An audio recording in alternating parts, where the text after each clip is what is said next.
행복한 안식일입니다. 찬양대 수준 있는 또 감동적인 또 하늘을 그리워하는 찬양을 들려주시니 감사를 드립니다. 오늘은 이곳, 내일은 저곳에 가서 사는 삶이 선교사의 삶이 아닌가 생각됩니다. 지난주 금요일 날 제가 미국에 도착했는데요. 벌써 5번을 이사를 했습니다.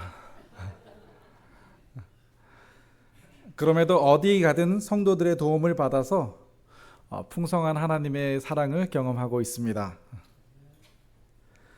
어디 가든 선교사들은 늘 성도들에게 빚지고 사는 삶인 것 같습니다.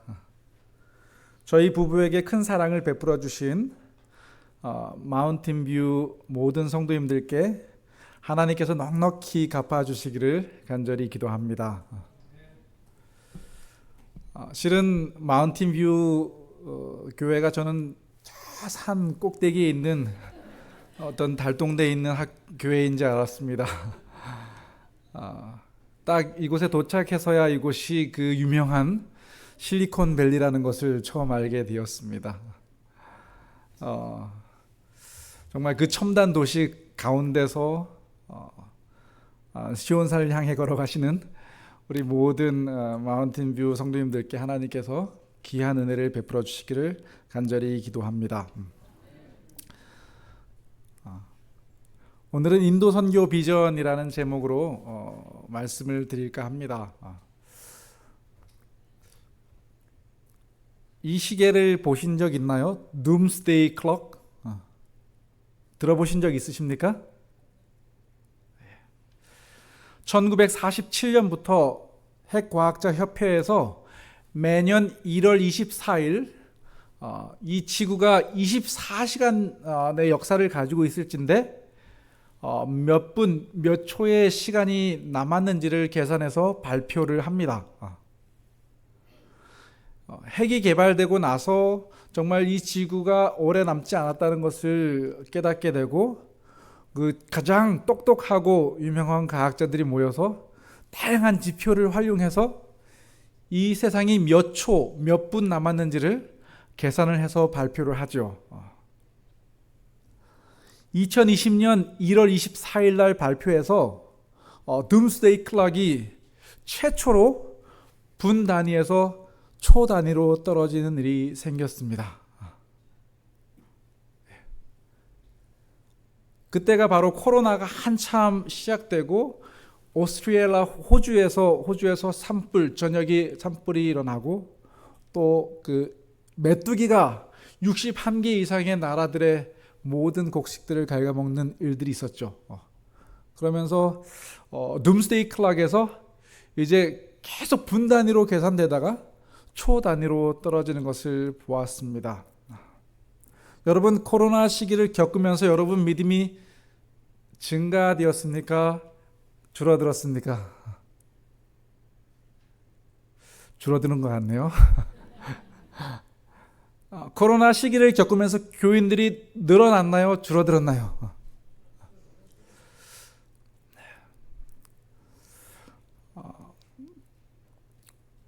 제가 한 영상을 보니까 Millions skipped church during pandemic. Will they return?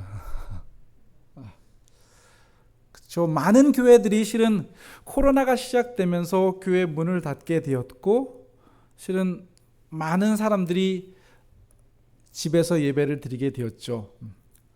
저도 너무나 긴장되고 궁금했습니다. 코로나 한 6개월 기간에 어쩌면 쉽게 예배드리지 못하고 모이지 못하는 시간에 교인들이 늘어났을까 줄어들었을까.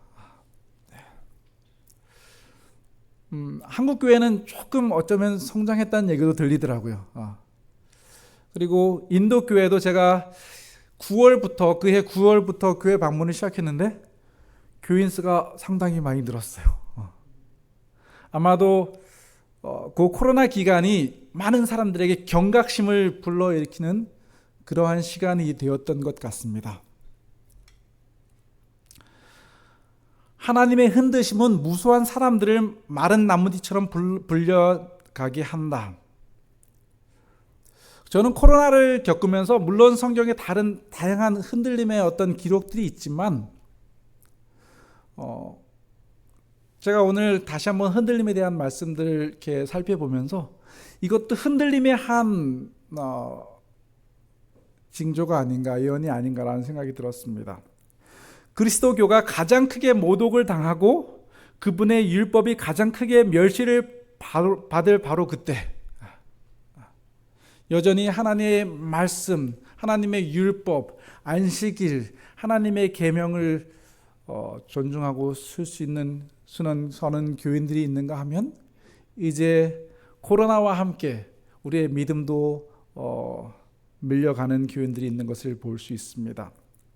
교회는 시온에서 죄인들을 체질해내고 보배로운 알곡에서 쭉정이를 가려낼 때까지 남아있게 될 것이다.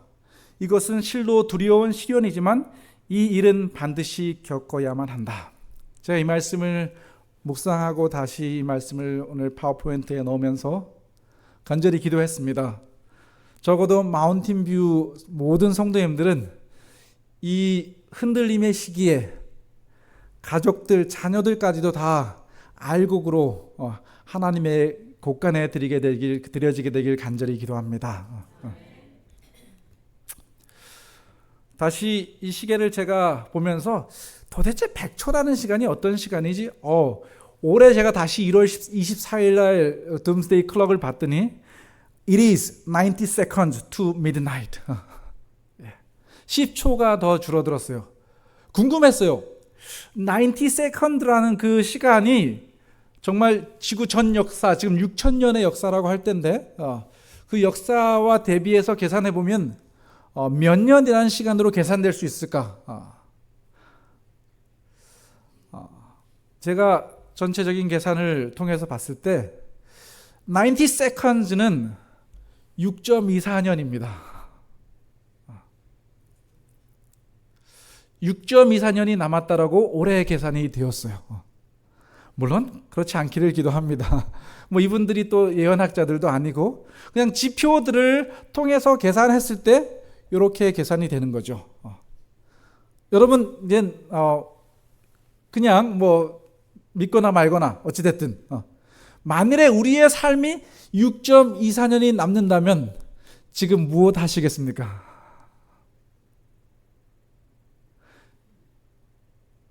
지금 어떻게 생활하시겠습니까? 요한복음 9장 4절에 이런 말씀이 있습니다. 때가 아직 낮음에 나를 보내신 이의 일을 우리가 하여야 하리라. 예수님께서 3년 반 또는 1년 또는 일주일 시간이 점점 당신의 시간은 정해져 있었죠. 그러면서 늘 예수님께서 초점을 맞추셨던 것은 뭐냐면 아직 때가 낮이야. 아직 미드나잇이 되지 않았어. 아직 해가 지지 않았어. 무엇을 할 때라고요? 예? 나를 보내신 이의 일을 우리가 하여야 하리라. 예수님은 그 일을 맞추시기 위해서 최선을 다하셨던 것 같아요. 여러분, 이제 제가 6.24년이 남았다고 말씀드리는 것이 아닙니다. 코로나를 겪으면서 세상 사람 모두가 이 세상에 얼마 남지 않았다고 얘기하죠. 여러분 무엇 하시겠습니까? 무엇 하시겠습니까? 예수님은 이렇게 얘기하셨을 겁니다. 나는 때가 아직 낮음에 나를 보내신 이의 일을 우리가 하여야 하리라. 여러분도 같은 고백을 하시고 같은 결심을 하지 않으시겠습니까?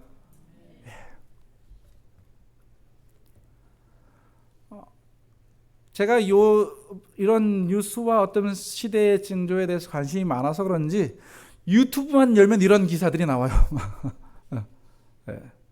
빙하 경보, 2030년 북극의 빙하가 사라진다.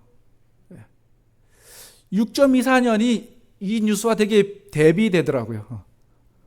근데 이거 말고도 WWF에서 발표한 것이라든지 세계의 저명한 과학자들이 발표하는 대부분의 뉴스는 이 세상이 2050년 내외로 끝이 나는 것을 볼 수 있습니다. 여러분 20년 더 사실 수 있으실까요? 100세 시대니까 아마 대부분이 20년 더 사실 것 같은데, 제가 말씀드리는 것은 무엇이냐면 우리가 모두가 알듯이 세상이 얼마 남지 않았다라는 것이고, 지금 우리가 할 일은 여전히 아직 때가 낮이기 때문에 예수님이 그러셨던 것처럼 하나님의 일에 집중해야 될 때라고 생각합니다. 저는 오늘 인도에서 일어나고 있는 여러 가지 이야기들, 또 제가 인도 사역을 하면서 고민하고 어쩌면 부담을 가지고 또 기도하던 것들이 있습니다. 그런 것들을 여러분들과 함께 나누고, 인도의 사역들을 함께 나누고 여러분들과 그 비전을 함께 공유하고자 합니다. 특별히 어제는 천명 선교사 운동에 대해서 제가 말씀을 드렸고, 오늘은 이번 달에 시작된 게이트 선교 신학대학에 대해서 여러분들과 나누고자 합니다.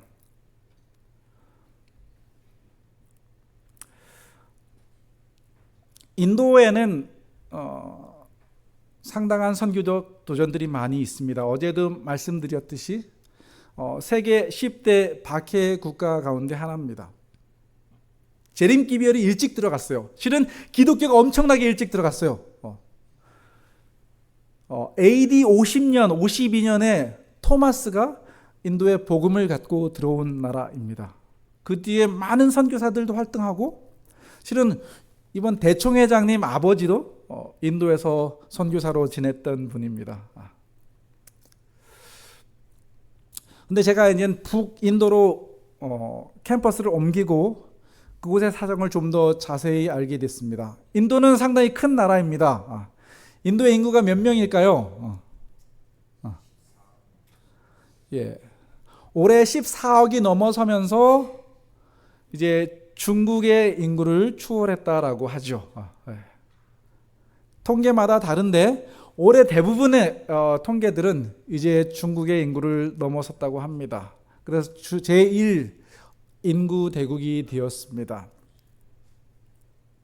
인도를 세 부문으로 나눈다면 남인도, 중인도, 북인도로 나눌 수 있는데, 제가 현재 북인도 연합회에 속해 있습니다. 그런데 안타까운 것은 대부분의 어쩌면은 그 북인도 연합회의 그 한 연합회에 속해 있는 인구가 약 8억 4천만 명 정도 됩니다. 많은가요? 적은가요? 미국이 몇 명이죠? 한 3억 5천만 되나요?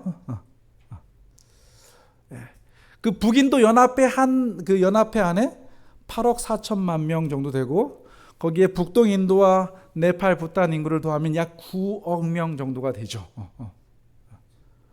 그런데 그곳에 그 교회 지도자들을 양성한 신학과가 없는 것을 발견하게 되었습니다. 제가 교회를 가보면 정말 교인들은 꽤 많이 늘었어요. 북인도 연합회 교인들이 약 17만 명 정도 됩니다. 그런데 교인들 수준이요, 지도자가 없으니까 여전히 힌두교인들의 그 삶의 모습들을 간직한 교인들이 너무나 많이 보이고, 또 재림교인이 되었다 할지라도 교회가 점점 말라가는 것을 보게 되었습니다. 그런데 신학과가 없는 것입니다. 제가 인구를 비교해 보니까 한국의 인구의 17배가 많아요. 그 북인도에만, 인도 전체가 아니라 북인도에만. 그런데 그곳에 신학과가 없습니다. 기독교인이 1% 미만이에요. 많은 주들이 실은 0.1%가 기독교인이라고 얘기해요. 0.1%. 여러분 생각해 보시면은 0.1%가 웬만한 중동 국가들보다도 적은 숫자입니다. 근데 인구가요, 한 주의 인구가, 저희가 있는 웨스트 벵갈 그 주에는 인구가 약 1억 명이에요. 한 주에.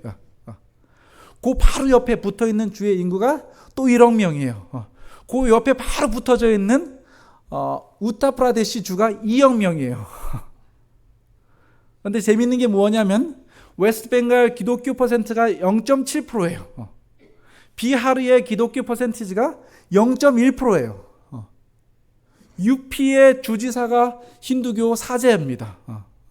그리고 기독교 퍼센티지가 0.5%입니다. 그런데 그들에게 복음을 전할 정말 일꾼이 없다는 것을 보게 되었습니다. 인도도 이 심각성을 느꼈던지 실은 지도자들을 쉽게 그 은퇴를 못 시키더라고요. 그래서 지도자들이 부족해서 은퇴 연령을 65세에서 70세로 상향 조정을 했습니다. 이 말이 무슨 말이냐면 그 미국의 평균 수명이 어떻게 되죠? 한 80세 넘죠? 인도의 평균 수명이 68세입니다. 근데 지도자 연령을 70세로 늘렸다라는 것은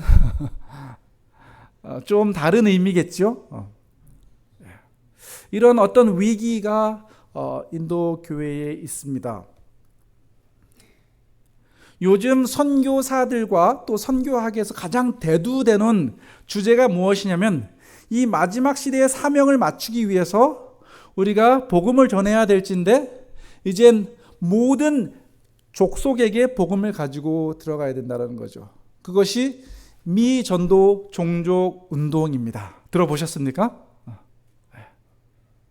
모든 나라와 언어와 족속에게 복음을 가지고 들어가야 되는데 이 세상에 언어가 약 7,000개 정도가 있습니다.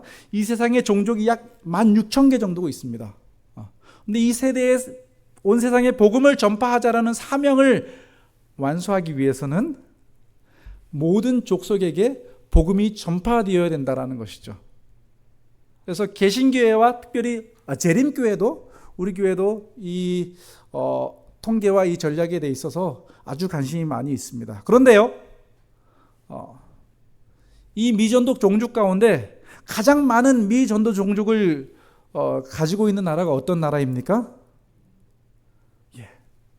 2090개의 종족이 미전도 종족으로 남아 있습니다. 인도에 몇 개의 종족이 있을까요? 전체 2,400여 개, 2,300여 개 종족이 있습니다. 뭐 통계에 따라 왔다 갔다 합니다. 그 가운데 200여 개 종족만 복음화된 종족이고 2,000여 개의 종족이 여전히 미전도 종족으로 남아 있는 것입니다. 그 뒤에 2위, 3위, 4위, 42까지 실은 이것이 다 리스트로 나와 있습니다. 전 세계 237개의 국가가 어떻게 복음이 들어갔는지가 나와 있습니다. 두 번째가 파키스탄, 세 번째가 중국, 네 번째가 방글라데시, 다섯 번째가 네팔이에요. 재밌는 것은 무엇이냐면 요 모든 나라들이 다 인도 문화권이에요. 저는 이 모든 사실들을 보면서 정말 오래전부터 북인도의 신학가를 세워야 되겠다라는 꿈을 꾸기 시작했습니다. 왜냐하면 제가 1000명 선교사 운동을 하는데 선교사들을 2개월 훈련시키고 10개월 현장에서 선교 활동을 하게 합니다. 제가 필리핀에 있을 때는요 10개월이라는 시간이 그렇게 짧지 않았어요. 왜냐하면 필리핀이라는 나라는 대부분 기독교인들이나 천주교인들이 살고 있기 때문이죠. 거기에 안식일 기별을 전하고 거기에 좀 특별 교리만 전해서 진리 안으로 들어오게 하면 되는 것이죠. 근데 인도라는 이 어쩌면 특별한 배경 가운데 2개월 훈련시키고 10개월 훈련시키는 것이 너무나 짧은 것입니다. 선교사들은 도전도 받고 어쩌면 삶의 경험도 일어나고 하는데 현장에서는 그렇게 큰 일들이 벌어지지 못하는 것입니다. 물론 여기 여러분들이 많이 들으셨듯이 남인도나 어떠한 특정 지역에서는 정말 부흥이라고 얘기할 수 있는 많은 침례자들이 많은 사람들이 예수께 들어오는 경험 보고도 있습니다. 하지만 북인도는 또 상황이 달랐습니다. 선교사들을 제가 한 매 기수마다 30에서 50명 정도 파송을 하는데 이제 선교사 수료식을 할 때 침례자 통계를 들어보면 약 30명에서 50명 정도밖에 침례를 받지 않아요. 한 명이 한 명을 영혼을 구원하기도 쉽지 않죠. 그런 것을 보면서 뭔가 좀 장기 훈련을 통한 장기 선교에 대한 꿈을 꾸기 시작했습니다. 그런데 제가 그 선교 신학대학을 설립할 수 있는 위치에 있는 것도 아니고 또 저의 능력도 부족했기에 늘 마음의 부담을 가지고 있었습니다. 그러나 늘 지도자들을 만나면 이 대학이 여기 필요하다라는 것을 역설하기 시작했죠. 신학대학이나 뭐 이런 그 수준의 일은 뭐 작은 선교 단체가 할 수 있는 일이 아니죠. 누가 해야 되는 일이죠? 행정하신 분들은 아시겠지만 연합회나 지회 차원에서 하는 일이죠. 그래서 저희가 감히 실은 이 일을 감당하기 쉽지 않았습니다. 그런데 이런 꿈을 가지고 2020년, 2021년 계속 지회랑 얘기하는 가운데 저에게 그 문을 열어주시는 것 같았어요. 그러나 뭐 딱하니 가서 신학과를 오픈해라 우리가 인증해 주겠다라는 얘기를 하지 않으셔요. 그런데 제가 좀 더 확신을 가지고 하나님께서 이 일을 나에게 맡기시는구나라는 생각이 들었던 때가 바로 이곳에 갔을 때입니다. 여러분 아마 여행을 좋아하시는 분이나 아니면 성지순례를 좋아하시는 분들은 이곳을 다녀왔으리라 생각됩니다. 이곳이 가파도기아에 있는 데린쿠유라는 곳이죠. 우리 기독교 박해 시대 때 기독교인들이 지하 동굴을 파고 들어가서 그곳에서 아예 동굴 도시를 만들었습니다. 지하 20층까지 파고 들어갔다고 해요. 그런데 놀라운 것은 무엇이냐면 이 지하 도시에 대린구유 신학대학이 세워진 것을 제가 보게 되었어요. 그 아무것도 희망이 없을 것 같은 그 사람들에게 여전히 이 신학대학을 세우고 하늘 소망을 갖고 살게끔 해주었다는 것이죠. 하나님께서 인도의 신학대학을 설립을 허락하신다는 음성을 저는 이것을 보면서 하나님께서 나에게 이것을 보여주셨구나라는 생각을 가지게 됐죠. 왜냐하면 이들은 육안으로 태양을 한 번도 못 보고 살았으나 영안으로는 늘 의의 태양을 바라보며 살았습니다. 그렇죠? 그 땅 속에서 그 햇빛 한 번 못 보고 죽은 사람들이 많을 텐데 그래도 여전히 의의 태양이신 예수님을 바라보고 살았다는 것입니다. 그러나 북인도의 9억이 가까운 사람들은 뜨거운 태양 아래 살지만 그들에게 생명을 가져다 줄 의의 태양이신 예수님을 모르고 살아가고 있는 것을 보았습니다. 이곳에도 대린구유 신학대학처럼 하나님의 복음을 가르치고 예수님을 전할 지도자들을 양성할 신학대학이 세워져야 된다는 것을 저에게 보여주셨습니다. 그래서 저에게는 선교 신학대학 설립이 이제는 선택이 아니라 사명이 되었습니다. 그 일이 바로 5월 달이었어요. 2022년 5월. 그 일이 마치자마자 저는 집으로 가지 않고 바로 남아시아 지회 중간 미팅에 참여하게 됐습니다. 그리고 이 모든 것을 그 전부터 세웠던 구체적인 선교 신학대학에 대한 프로포즈를 지회 중간 미팅에서 발표를 했어요. 그런데 놀라운 것은 발표하자마자 지회 모든 임원들이 진지하게 생각하는 것입니다. 그곳에서 바로 스터디 커미티 연구위원회를 조성을 해서 7월 달에 저희 캠퍼스를 방문하고 신학대학 설립에 대해서 함께 고민하기 시작했습니다. 그리고 저에게 여러 가지 과제를 주고 그 일들이 이루어지도록 했습니다. 그 일들이 쭉 이루어지는데 제가 이것을 다 설명드리진 않겠습니다. 저는 하나님의 은혜로 그 모든 일들이 지금 진행되고 있고 그 가운데 올 7월 4일에 선교신학대학교 게이트 어드벤티스트 디올로지 칼리지가 개강을 했습니다. 건축은 아직 시작되지 않았습니다. 제가 생각하는 신학대학의 역할은 이렇습니다. 여기 뭐 신학과를 나오신 분들도 계시고 저도 신학대학을 나왔지만 첫 번째로 하나님과 가장 가까운 영성 있는 사람으로 양성되어야 된다는 것이죠. 제가 신학과 설립을 고민하면서 천주교의 신학대학, 그리고 이슬람 사제를 양성하는 것, 그다음에 힌두교 사제, 불교 사제들을 양성하는 그 모든 것들을 이렇게 보았습니다. 그냥 살펴보았어요. 근데 그들 훈련 중에서 가장 중요한 훈련은 무엇이냐면은 신과 하나님과 신과 교제하는 것이죠. 명상하고 아침 일찍 일어나서 신을 만나는 일, 그 영성 훈련이 가장 주된 훈련임을 제가 보게 됐습니다. 그런데 제가 삼육대학 신학과를 나왔고 앤드류스라든지 인도의 스파이서 삼육대학의 그 모습들을 보면 실은 영성 훈련에 대한 부분들이 많이 약해져 있죠. 과목은 있는데 그들 삶의 전체에서 하나님을 만나고 교제하는 그러한 훈련이 정말 부족하다는 것을 알게 됐습니다. 제가 인도에서 선교사들을 훈련시키고 그들이 이제 신학과를 많이 지원을 해요. 선교사들 훈련 받고 1년을 마치고 돌아와서 정말 목사님 저 신학과 가고 싶어요. 막 스피릿이 80% 이상이에요. 막 터질 것 같습니다. 그런데 가서 1년 지나니까 60%로 줄어들고 2년이 지나니까 40% 줄어들고 이제 목회 나올 때쯤 되니까 그들이 이제 목회를 나와야 되냐 말아야 되냐 그런 고민을 하는 모습들을 저희 선교사들을 통해서 보게 됩니다. 우리 신학과가 이런 영성훈련이 정말 중요하게 다루어지는 그런 신학과가 되었으면 좋겠다. 하나님의 말씀의 무게를 가진 사람. 저도 신학과를 나오고 또 저희 신학과를 나온 친구들이 저 보게 되지만 나와서도 여전히 말씀에 대해서 헷갈려하는 목회자들이 많이 있죠.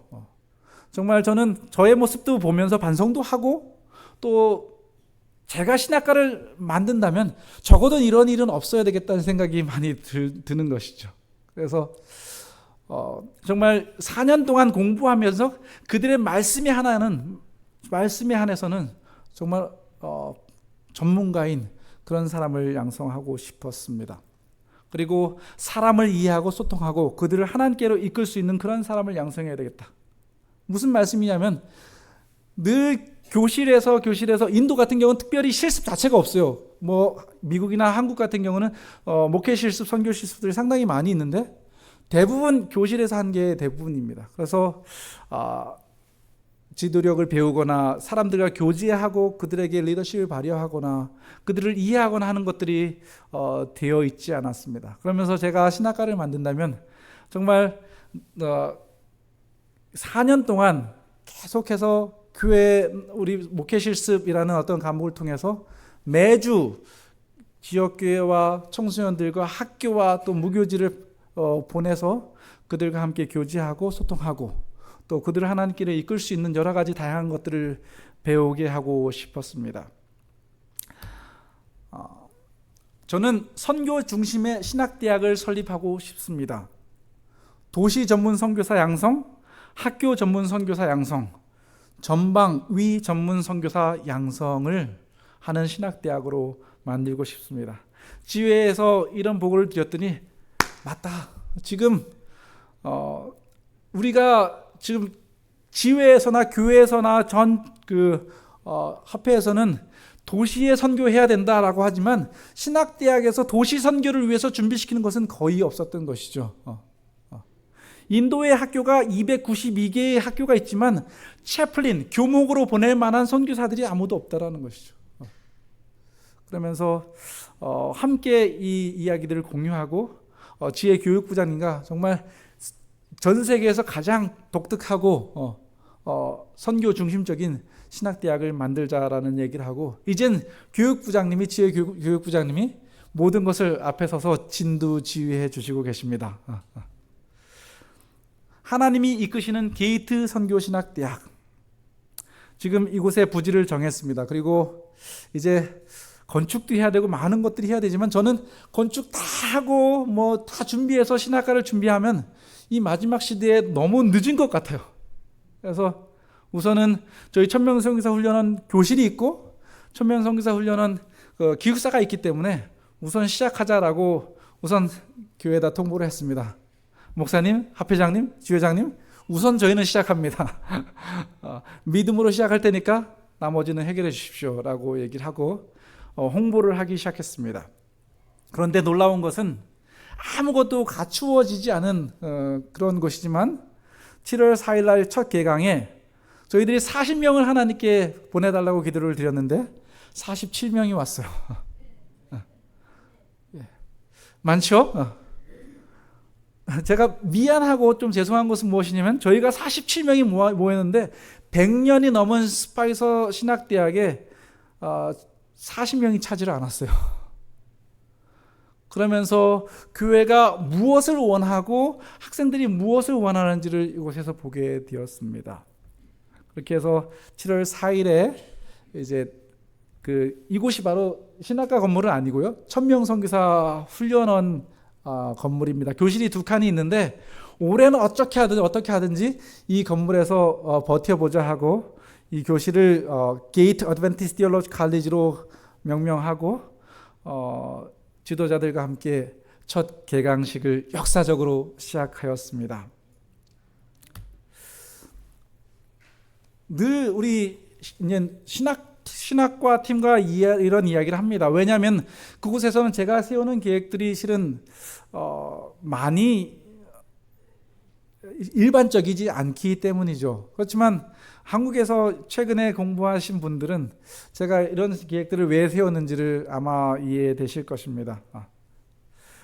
이런 다양한 세부 계획들을 세우는데 그 가운데 몇 개를 제가 말씀드리자면 매년 방학 때마다 특별 수업이나 특별 프로그램을 만들었어요. 그래서 올 내년 3월 달에 마치는데 1년을 마치면서 첫 번째 제가 하고 싶었던 것이 뭐냐면 40일 영성 훈련입니다. 우리 홍광희 목사님을 모시고 40일 동안 그 영성 훈련하는 프로그램을 넣었습니다.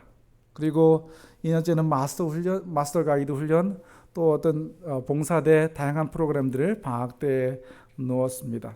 그리고 저희들이 수업을 하면서 다양한 성경 과목들과 필요한 목회에 필요한 과목들을 배우는데 이 과목들을 배우면서 동시에 그 과제를 7개의 시리즈의 파워포인트를 만들고 한번 실습해 보는 것으로 과제를 하자고 이 얘기를 했습니다. 그리고 이게 제일 중요한 부분인데 대학생활 중 1000개의 기억절을 암송하도록 돕는다. 4년 동안 1000개의 기억절을 암송할 수 있을까요? 1000개 가능할까요?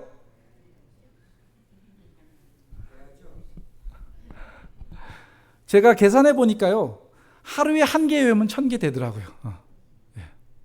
하루에 1개 외우면 1000개 되더라고요. 그래서 어떻게 저희들이 지금 훈련을 하고 있냐면 매 식사 때마다 1개의 기억절을 외우는 겁니다.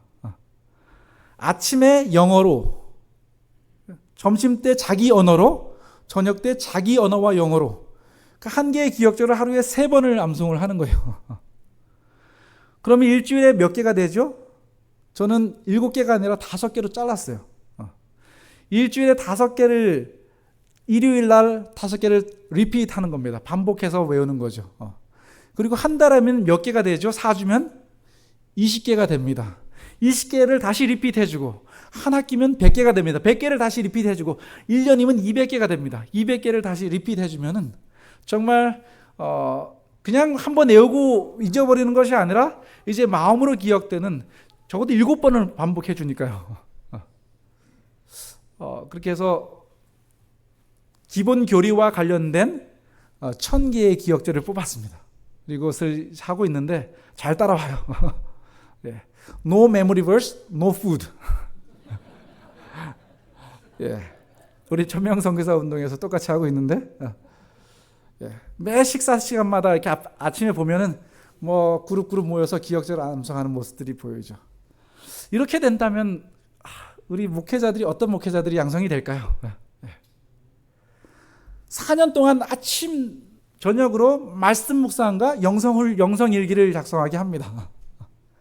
그냥 방학 때도 주중에도 4년 동안 말씀 묵상과 영성 훈련은 그냥 영성 일기, 우리 인도에 지금 미국에서 가장 좀 유행하는 게 예수 동행 일기랑 비슷한 것이죠.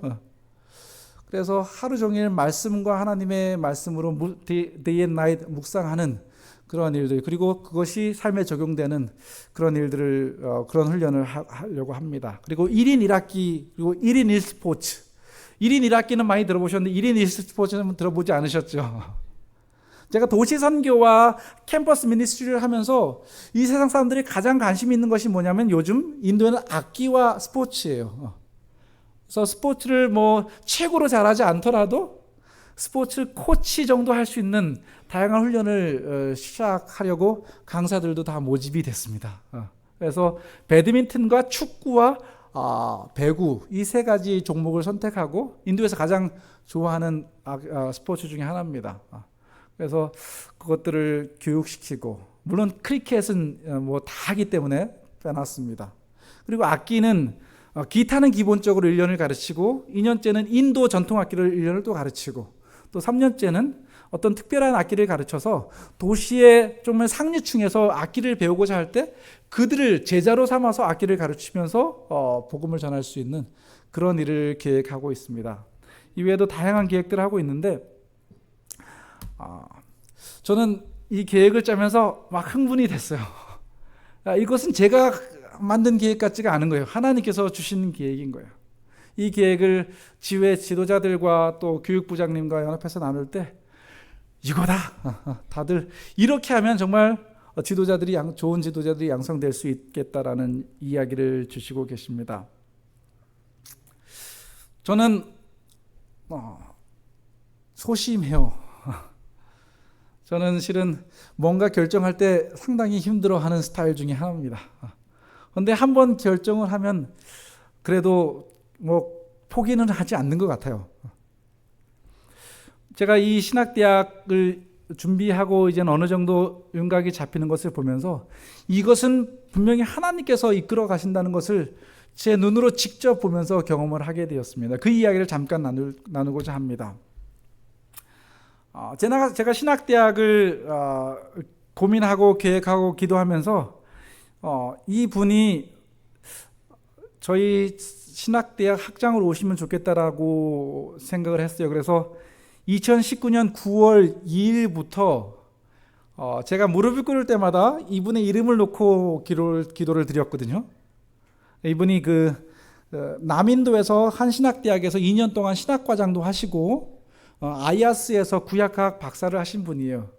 어느 정도 저랑 생각도 많이 통하고 선교적이기에 이분이 오시면 그래도 중심을 잡아주실 수 있겠다 싶어서 이분을 위해서 기도를 드리고 있는데, 어느 날 저희 천명성기사 운동에서 기도주의를 일주일 동안 하고 가시면서 저에게 진지하게 얘기하시는 거예요.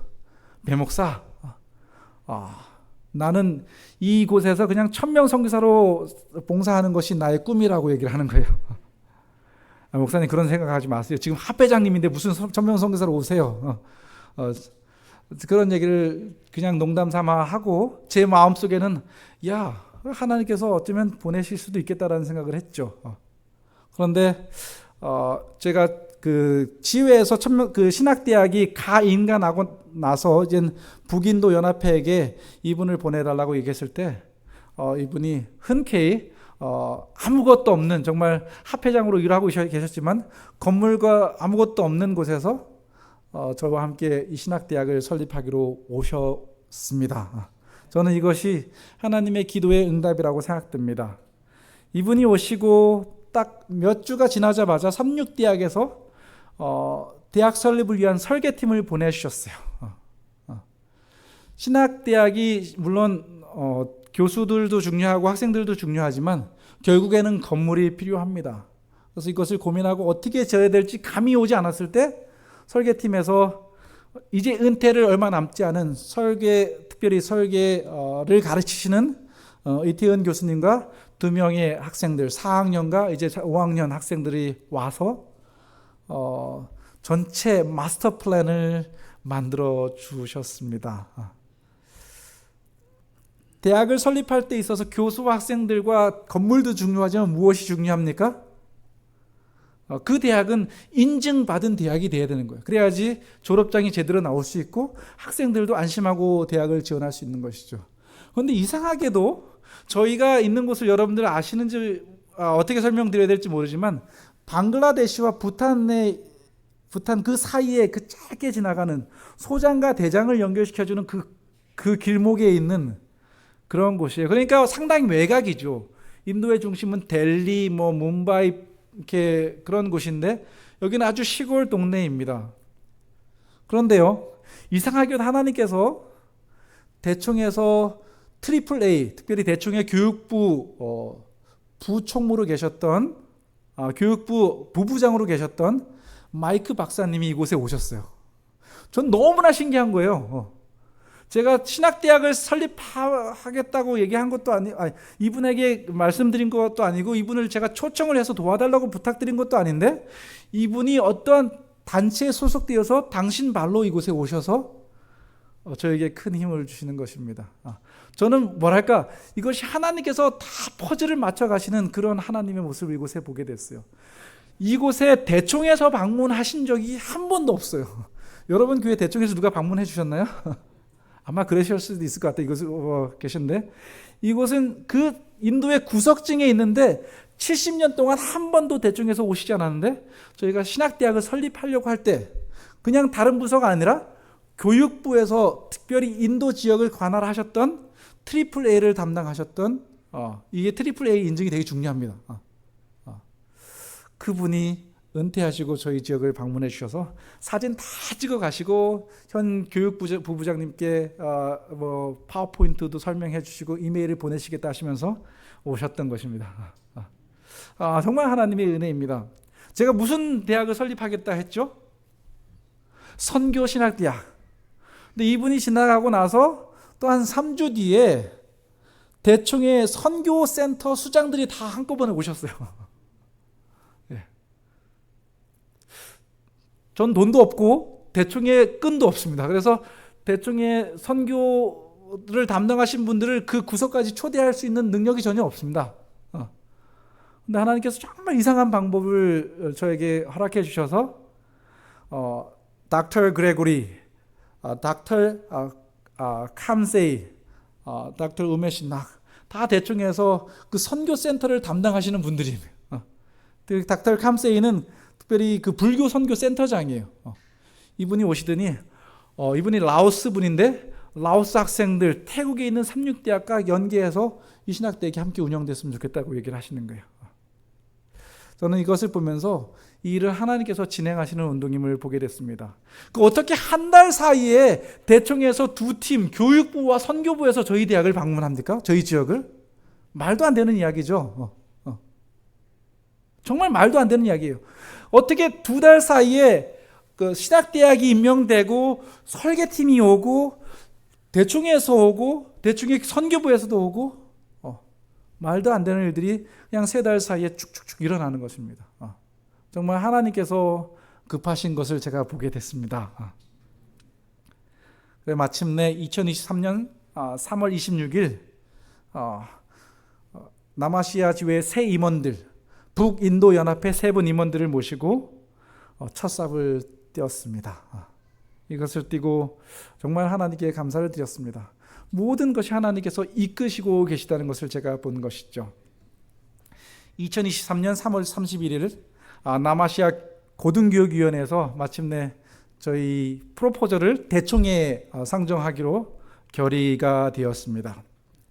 정말 제가 선교신학대학을 가운데 놓고 봤을 때 하나님께서 교수팀 보내주시고 대총의 교육부 보내주시고 대총의 선교부 보내주시고 연합회 선교부 보내주시고 36대 설계팀 보내주시고 SDU, SUD, NIU 연합회와 지혜 행정하시는 분들을 보내주심으로 일이 가능하게 해주신 것입니다. 저는 이것을 보면서 이 마지막 시대에 정말 하나님께서 이 신학대학을 필요로 하시는구나라는 것을 생각하게 되었습니다.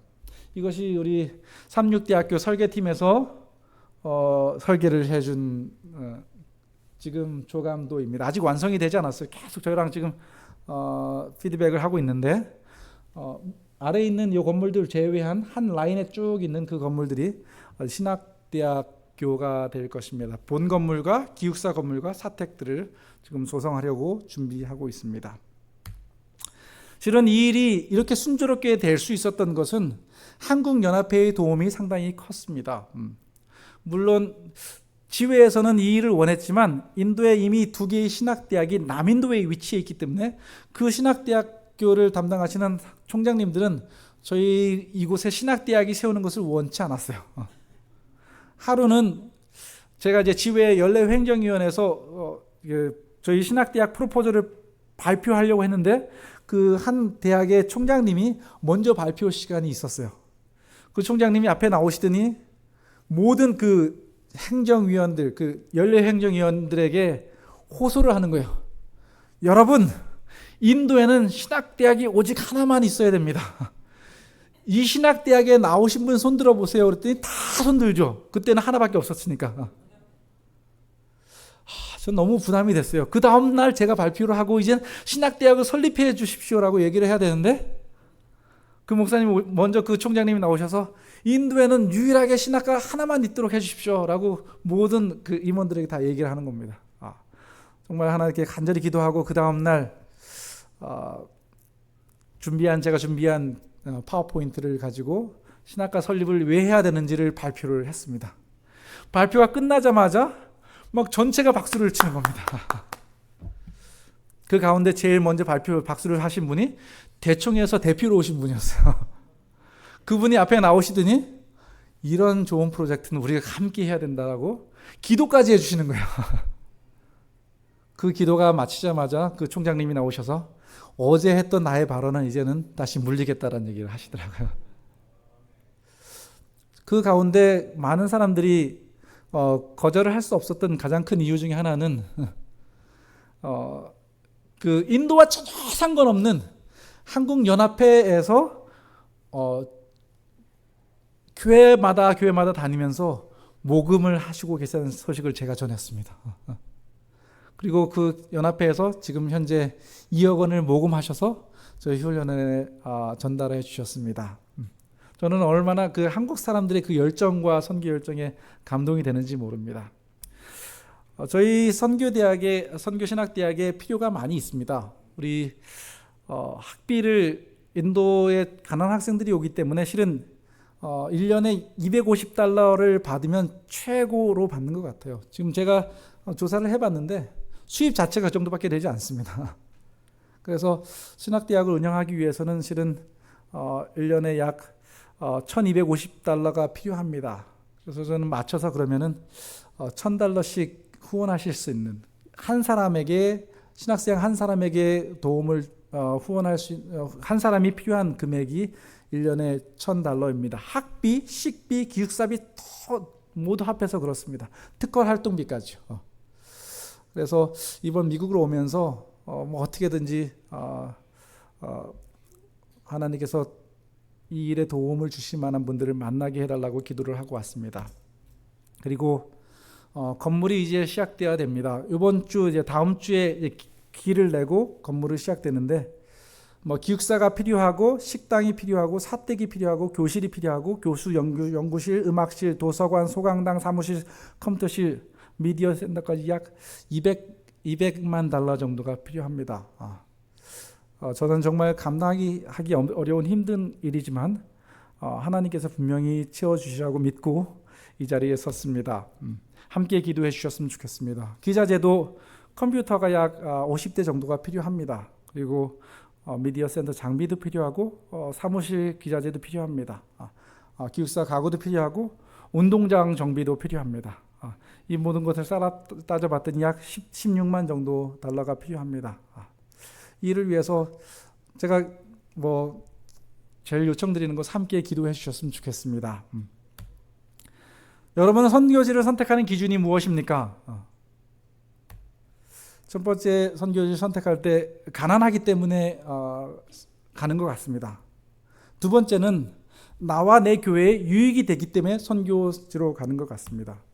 세 번째는 그 선교지는 복음을 잘 받아들여요. 그래서 침례자가 많이 나요. 그렇기 때문에 가는 것 같아요. 나와 아는 사람이 선교지에 있기 때문에 또 그 선교지를 도와주는 것 같죠.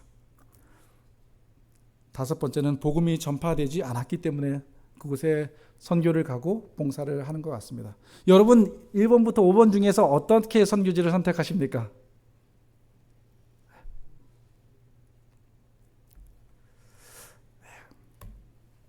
마태복음 24장 14절에 이 천국 복음이 모든 민족에게 증거되기 위하여 온 세상에 전파되리니 그제야 끝이 오리라. 우리에게 주신 수명은 우리에게 주신 사명은 온 세상에 복음을 전파되는 것이. 그렇다면 선교지를 어떻게 선택해야 될까요? 아직 복음이 전파되지 않은 지역으로 가야 되지 않겠습니까? 또 보니 다른 천사가 공중에 날아가는데 땅에 거하는 자들 곧 여러 나라와 족속과 방언과 백성에게 전할 영원한 복음을 가졌더라. 여러 나라와 족속과 방언과 백성에게 가야 되지 않겠습니까? 영상을 하나 보여드리면서 오늘 말씀을 마칠까 합니다.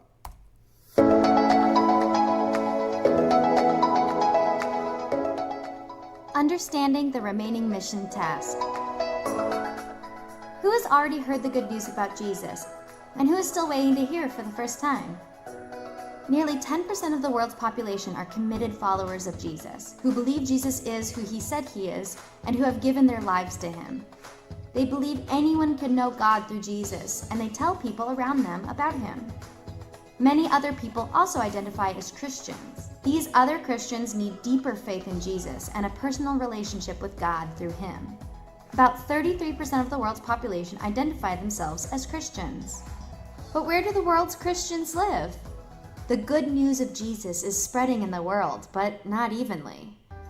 First, let's divide the world into regions by population, then show where the Christians live. Two countries, India and China, each have 1/5 of the world's population, so they will get their own section. The Muslim majority countries also get their own section because they are similar to each other.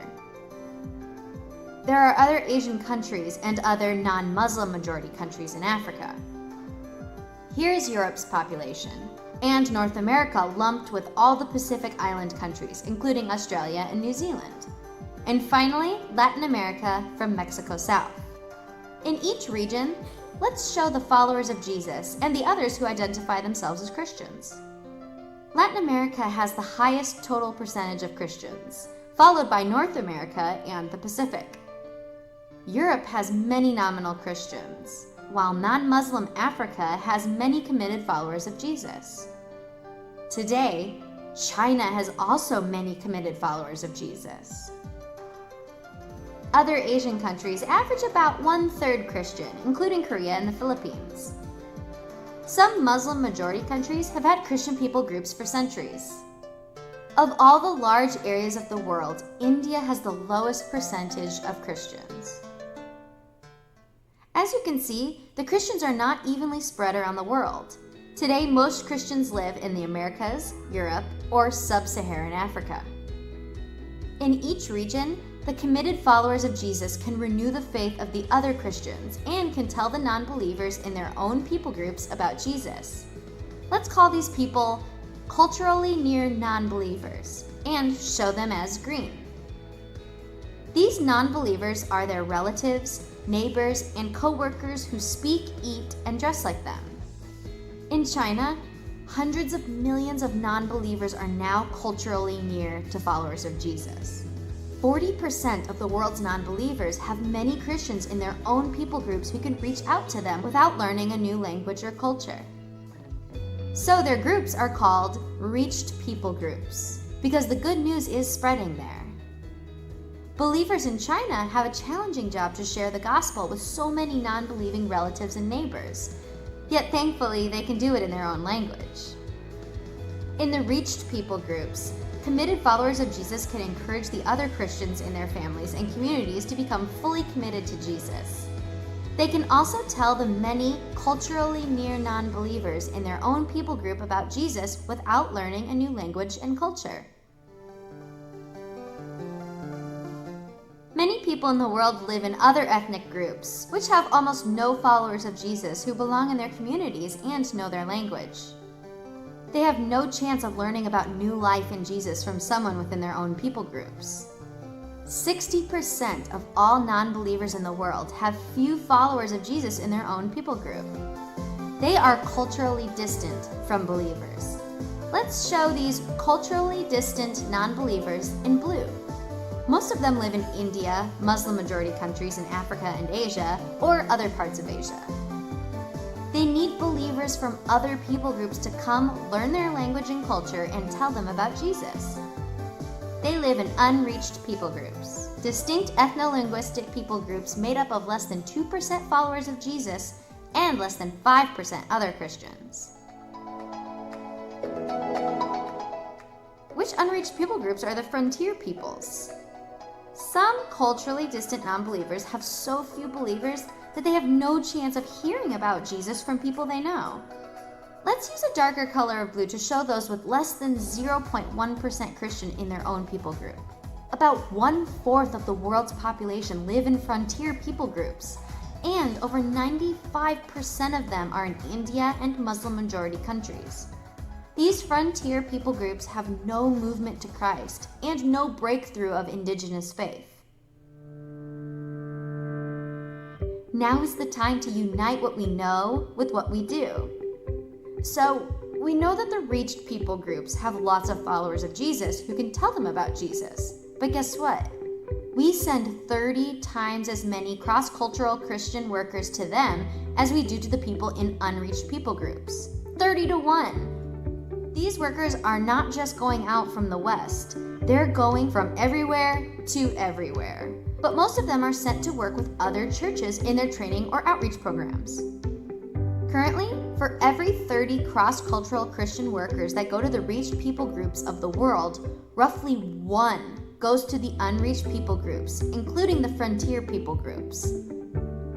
As a result, the needs of people in unreached people groups, especially those in frontier people groups, are being grossly overlooked.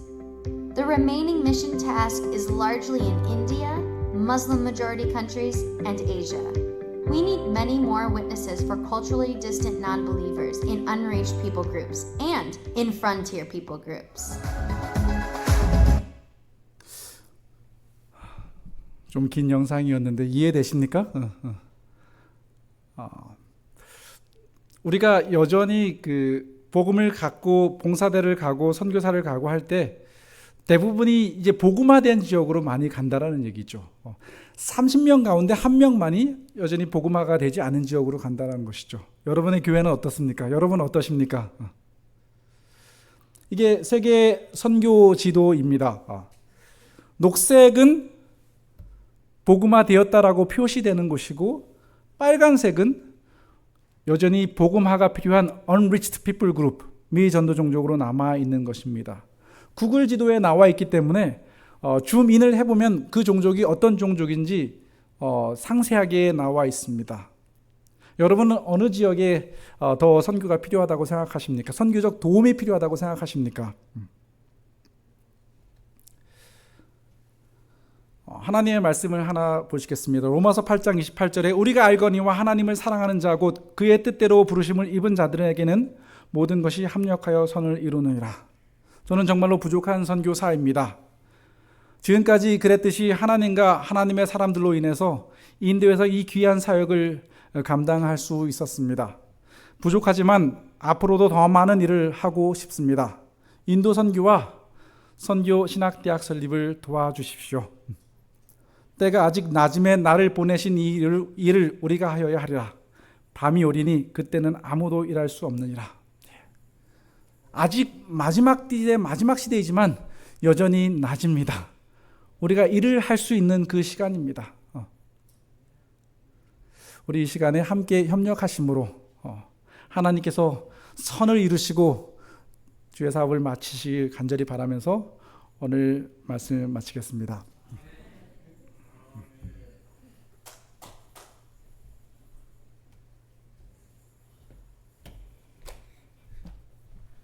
우리 목사님만 박수로 이렇게 후원하셨는데 우리 다 같이 박수로 좀 응원합시다. 감사합니다. 제가 한 가지 안내를 해드릴게요. 우리 목사님 말씀을 안 하셨는데 우리가 교회에서 이렇게 함께하는 것은 하지 않겠습니다. 그러나 여러분들이 받으신 책 뒤에 보면 여러분들이 이 보내는 선교사 역할을 할 수 있어요. 우리가 현장에 갈 수는 없지만 우리의 작은 정성과 기도로서 현장에 계신 분들을 우리가 도울 수 있으니까 여러분들이 이 뒤에 보시면 우리 이 책 뒤에 보시면 우리 대총회로 보내시면 돼요. 체크 보내시는 주소도 있고 대총회를 통해서 Pay to GC General Conference 이렇게 하고 여기다가 이제 게이트 미니스트리 이렇게 쓰시면은 이제 필요한 곳으로 가는 거거든요. 그러니까 오늘 집에 가셔서 이 책도 한번 읽어보시고 저도 이게 우리 정혜혁 사모님이 쓰신 이 책이 두 번째 책인데 이 첫 번째 책은 저도 읽어봤어요. 참 여러분들이 꼭 읽어보시기를 추천하면서 읽어보시고 기도하면서 여기 뒤에 이렇게 보시고 여러분들이 그 성령께서 인도하시는 대로 이렇게 참여하시면 우리 모두가 합력하여 주의 선을 이룰 것입니다. 그래서 참 이 선교 사업에 참 우리 젊은 목사님의 이 헌신에 열매가 있도록 우리 그렇게 합시다. 이제 우리 함께 찬양하시겠습니다.